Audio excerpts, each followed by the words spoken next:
ever notice how some days you're able to handle stress, communicate well, and keep your cool, while other days you feel overwhelmed and in a spiral of Mercury and retrograde? In this week's podcast, I dive into how you can stay in a cool, awesome, balanced state more often so you can achieve your career goals and not get derailed. Hey everyone, I'm Laverne McKinnon and welcome to the Moonshot Mentor Podcast.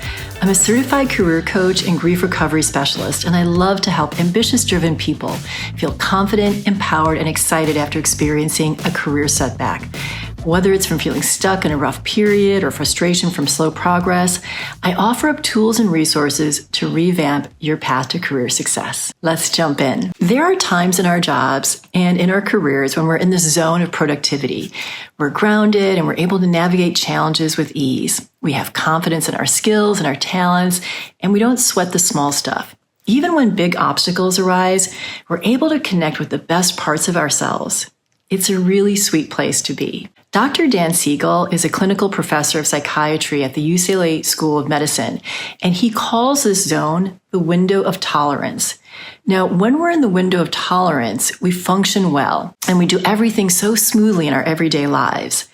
When we're outside the window of tolerance, we find ourselves unable to cope with stressors, anxiety, obstacles, challenges, minor and major annoyances. I know, it kind of sucks. But there is good news. We do have the ability to understand when and how we move in and out of the window. With this understanding, the window can become a powerful tool to help you move forward in your career, whether you're seeking a promotion, lobbying for a new project, interviewing for a job, or seeking new opportunities. One of the really awesome aspects of the window of tolerance is that you can actually expand it.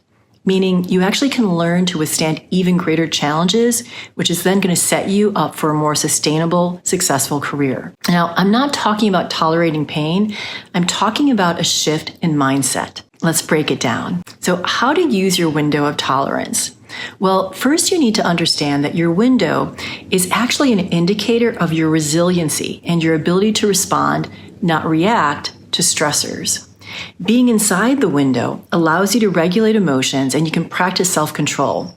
You think clearly and thoughtfully. You're able to problem solve, strategize, organize, plan, execute, and stay focused. Unfortunately, we don't always stay inside the window, and trying to stay there 100% of the time is an absolutely unreasonable expectation. So get that out of your mind.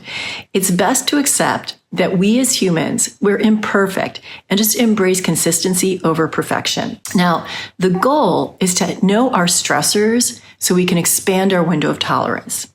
To get us there, it's important to understand that there are two zones outside of the window: hyperarousal and hypoarousal. And when we find ourselves overwhelmed, panicky, or having really big feelings, that's when we're in hyperarousal. Now, it might feel like you're in fight, flight, or freeze, not knowing whether you should run or hide or do battle. That's normal in this hyperarousal state. What's happening is that our nervous system is kicking in and is trying to help us deal with a threat. And a threat is really anything that we can't tolerate. So for some people, an angry call from their boss is like a fly buzzing around their head, while for another person, it can trigger alarm bells. Your body may feel agitated. You might have like nervous legs or feet. Your hands may clutch and twitch, and your torso, neck, or jaw might feel really tense and tight. Many people describe feeling like a deer caught in the headlights of a semi barreling down a dark country road. It's not only wildly uncomfortable to not feel in control of oneself, it can also lead to words and actions that are unprofessional and can jeopardize your job or future projects. Clients describe having angry outbursts, being an asshole, feeling moody, defensive, and snappy, as opposed to when they're in their window of tolerance and they can be upset, but they don't react to it. Now, on the flip side of hyperarousal is hypoarousal. And boy, I sure do wish Dr. Siegel had come up with a word that was easier to distinguish between the two. Okay, so once again, the nervous system is trying to help out with a perceived threat, but this time it shuts down. So you might stare blankly. You could hold your breath, sleep too much, have insomnia, or loss of appetite. The nervous system is so completely overloaded, it has to shut down. Sadly, a lot of people in the hypoarousal state actually withdraw from friends and loved ones as a result of feeling this type of intensity. Let's go back to the angry call from the boss.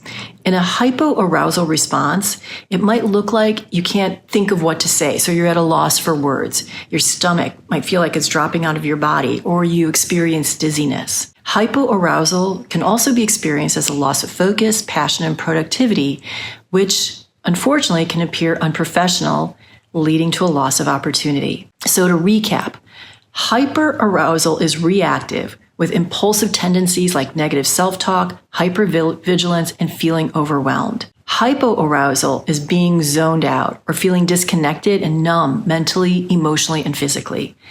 Either way, you are dysregulated. So how to get back into the window of tolerance? First, I want to be super clear that everyone has their own window. We all have a unique and wide range of emotions, responses, and reactions to challenging situations. What's triggering to one person may be a walk in the park to another. So never, ever compare yourself to another human or judge someone else's coping ability. Whether you're in hyper or hypoarousal, you are reacting. I want you to respond to your triggers.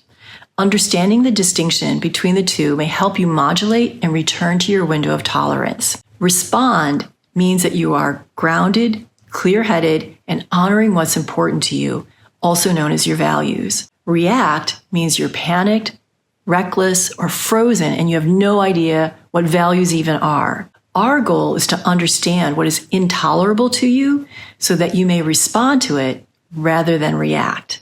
That way you can learn to grow your tolerance of the trigger. And when you become more tolerant, your window of tolerance expands. So a way to help you identify your triggers is to actually think about a time when you experienced hyper or hypoarousal. What happened? What was actually intolerable for you? We're going to call that a trigger. Now, I want you to consider another time when you experienced hyper or hypoarousal. What happened? What was intolerable for you? Go ahead and pause the video and write these things down. I'm going to have you actually repeat this exercise until you have a list of your triggers. The pro tip is write down your triggers in a place that's accessible to you, on a Post-it, in the notes function of your phone. See, reviewing the list is going to help you notice if you're moving out of your window of tolerance. And now that you know your triggers, you can remind yourself when you're walking into a trigger zone. And so you can prepare yourself for the trigger zone so that you don't move out of your window of tolerance. So one way to prepare is to use breathing techniques. Here are 3 of my favorites. Box breathing, and this is used by Navy SEALs. You breathe in for 4 seconds, you hold for 4 seconds, you breathe out for 4, hold for 4, and you repeat this cycle 8 times. Another technique is the 4-7-8 breathing technique. So you breathe in for 4, you hold for 7, and you actually breathe out through your mouth for 8, and you repeat this 8 times. Another technique that I really love is resonant breathing, and this is very gentle. So you're just going to gently breathe in for 6 seconds, and then you breathe out gently for 6 seconds. The goal here is not to overfill your lungs or exhale too harshly. You just want to go slowly and rhythmically until a sense of calm returns to your body. If these breathing techniques don't work for you, I recommend practicing them when you're actually feeling relaxed and not agitated. And if you're in hyper or hypoarousal and they're not working, try actually taking a walk to remove yourself from the situation. Movement signals to the body that you're in action and getting to safety. Some of my clients have found doing sun salutations or throwing a ball or playing hoops really helpful too. Any type of movement really is helpful to the body to help reground it. So I want to use me as this week's case study and the example of an angry boss because I've had a few that were screamers. So I've known since I was a little kid that someone yelling at me is a trigger. I'm not going to go into the backstory of it. All you need to know is that yelling puts me into a state of hypoarousal where I just can't respond and my brain freezes. And there's a little bit of hyperarousal as well because I've become hyper vigilant in work situations. And so what would happen is I would shrink and try to blend in as much as possible to avoid being caught in any type of crosshairs of people yelling. What helped me calm my nervous system was the box breathing technique. It would quell the jitters enough so I could remember that I actually have a choice to walk away if my boss started yelling. So there was this one time when I had a boss who screamed at me over the phone for maybe a half hour or 40 minutes. And you're probably wondering why I just didn't hang up.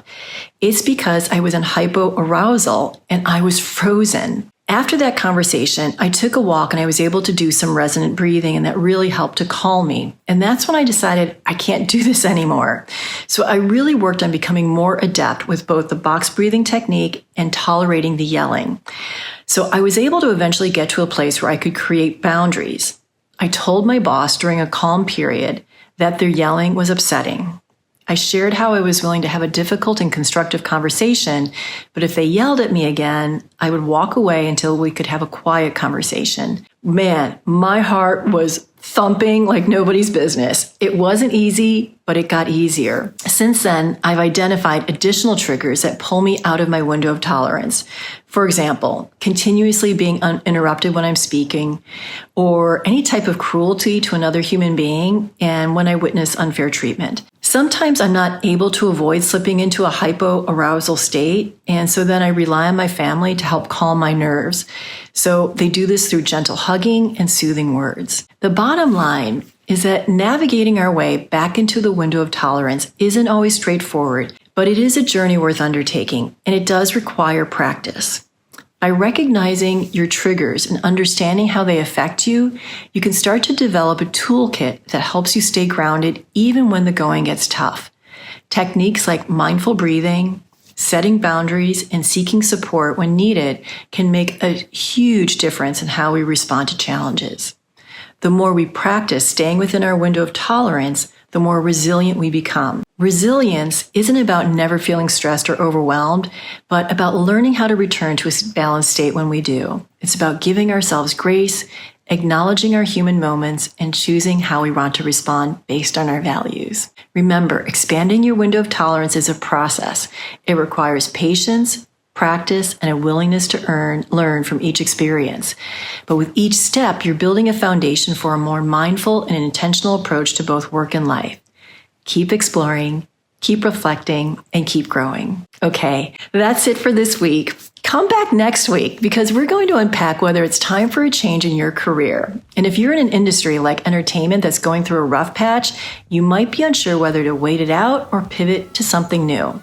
So what if you could make that decision with more confidence and clarity?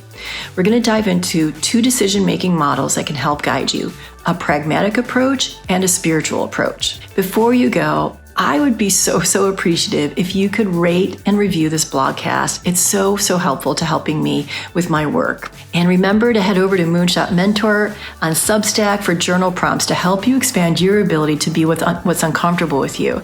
Because when you do that, you're on target to meet your full potential. You can also visit me at moonshotmentor.com where you can find links to all my social and how to work with me. A very big thank you to Lynn Chen for the video and audio editing. You can find her on social at Ms. Lynn Chen. Thank you so much for tuning in, and I will see you next week.